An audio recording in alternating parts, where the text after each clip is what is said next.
Bilang sentro ng bansang Pilipinas simula pa ng panahon ng mananakop, hindi maitatanggi na ang Maynila ay hindi lamang kabisera kundi sentro rin ng kasaysayan ng bansa.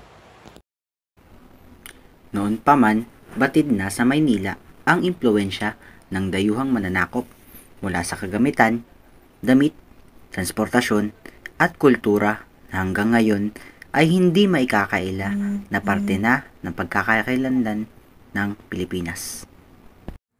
Sa kabila ng tila payak at payapang pamumuhay ng mga Pilipino, sa ilalim ng pamamahala ng dayuhan ay hindi maikakaila ang natatagong karahasang humugot sa huling hininga ng mga taong nag-alay ng pawis, dugo at buhay para sa kalayaan.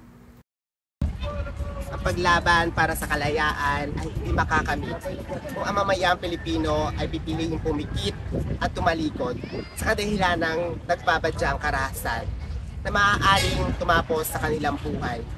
Ngunit, hindi ito hadlang at hindi maikakaila na may iilan pa rin hindi nagpadala sa takot at nag-aalab pa rin ang kanilang damdaming nasyonalismo at inaalay pa rin ang kanilang buhay para sa bayan.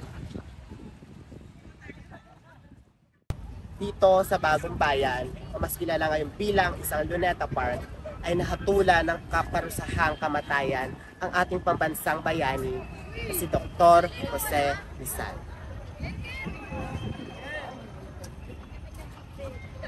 Bakit po may luneta? Bakit po tayo may luneta? Bakit po may luneta? Para may pasyalan yung mga tao. Masasabi ko lang po sa tayo may luneta para maalala natin ang kabelang For me, para may mapuntahan yung mga tao. Ang pakikipaglaban ni Rizal gamit ng papel at pluma ang pumukaw sa damdaming makabayan ng mga Pilipino. At hindi maikakaila na isa itong halimbawa na modernong kasabihan na kapag mahal mo, ipaglaban mo.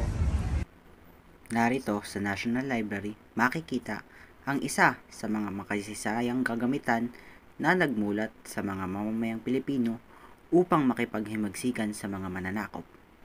Ang nobela niyang Noli Me Tangere. Ang Noli Me Tangere, o kilala kapag isinalin sa wikang Ingles bilang Touch Me Not, ay isang orihinal na nobela ni Rizal na kung saan isinilaysay niya ang kanyang sariling karanasan at mga ideolohiya upang makamit ang kalayaan. Ginamit niya ang karakter na si Crisostomo Ibarra at isiniwalat ang mga pangyayaring dulot ng pang-uubuso ng mga banyagang mananakop. Isa sa pinakatanyag na atraksyon panturismo dito sa Maynila ang National Museum na binubuo ng Anthropology, Fine Arts at National History. Dito makikita ang mga tanyag na obra tulad na lamang ng Spolarium ni Juan Luna na naging controversial nga dahil sa simbolismong ipinapakita nito ukol sa paghihirap ng mga Pilipino noong panahon ng Espanyol. Andito rin ang mga iba't ibang mga obra mula sa iba't ibang pintor na nagpamalas ng kanilang damdaming nasyonalismo sa pamamagitan ng kanilang talento. Ang impluwensya ni Rizal upang magkimagsik gamit ang kanyang mga nobela ay nagbunga sa kabila ng kanyang pagkamatay. Ilang Pilipinong bayani ang nagudyat sa pagsisimula ng digmaan para sa kalayaan. Isa na rito ang revolusyonaryong si Andres Bonifacio.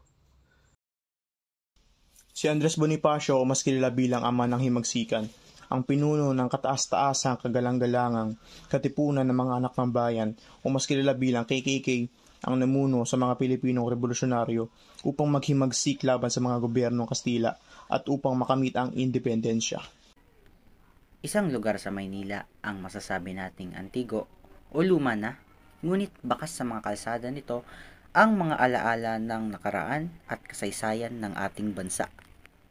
Ang Intramuros o kilala rin bilang Walled City of Manila ay isang lumang base militar ng mga Espanyol at tirahan ng Gobernador General noong panahon ng mga Kastila. Kung kaya't makikita rin ang mga batong gusali, daanan at simbahang sumasalamin ng mga dayuhang mananakop na ngayoy sentro ng turismo ng lungsod. Dito rin sa Intramuros, nakikita ang Point Santiago kung saan nagsisilbing kalasag ng mga Espanyol upang mapigilan ang pagpasok ng mga revolusyonaryong Pilipino dahil sa Pasig River na kaharap nito. Sa kabila ng mayamang kasaysayan ng lugar, hindi may tatanggi ang bigat ng pakiramdam ng taglay ng lugar na ito. Ito rin ay nagsilbing bilangguan ng mga revolusyonaryong Pilipino na nadakip hindi lamang noong panahon ng Kastila, kundi pati na rin sa pananakop ng mga Hapones at Amerikano. Isa sa mga naging malaking impluwensya ng mga Kastila na hanggang ngayon ay bakas pa rin at naging parte na ng pamumuhay ng mga Pilipino ay ang relihiyong Kristyanismo.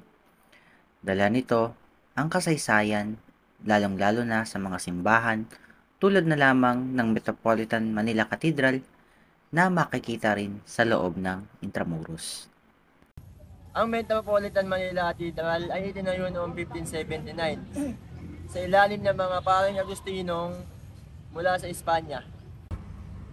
Ang simbahang ito ay nakaranas na ng malalakas na lindol at ilang beses na rin napag-iwanan at patuloy pa rin naging isa sa batayog ng relihiyong Kristyanismo dito sa Manila. Sa kabila ng napakaraming makasaysayang lugar na iniwan ng mga mananakop, ay hindi maitatanggi na ito'y naging parte na ng ating pagkakakilanlan bilang Pilipino. Ngunit, ano nga ba ang para sa ating mga Pilipino lamang? Mga bagay na hindi nanggaling sa mga banyaga. Mga bagay na sa atin mga Pilipino mismo nanggaling. Mga bagay na magsisilbing pagkakakilanlan ng ating bayan.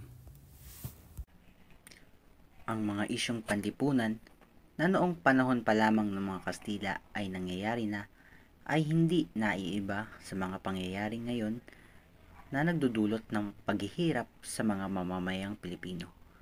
Ang karahasang nadulot ng banyagang mananakop sa ating mga Pilipino ay hindi nalalayo sa sitwasyon natin ngayon. Ngunit nararanasan natin ang paghihirap sa kapwa natin kababayan. Ang pagsasaayos ng lipunan ay magsisimula sa mga taong may pagkukusang gumawa ng tama at nararapat para sa lahat, gaya na lamang ng mga bayaning nag-alay ng kanilang mga buhay para sa ating bayan. Kung kaya't kailan tayo magtatanda, ano nga ba ang sariling atin? Tayo ba ay binabagyo pa rin ng mapait na kasaysayan sa ilalim ng mga bagong kaulapan ng karahasan? Kailan tayo kikilos upang mapabuti ang kalagayan ng bawat pamamayang Pilipino? Muli, ito ang Patak Productions at ito ang Panahon.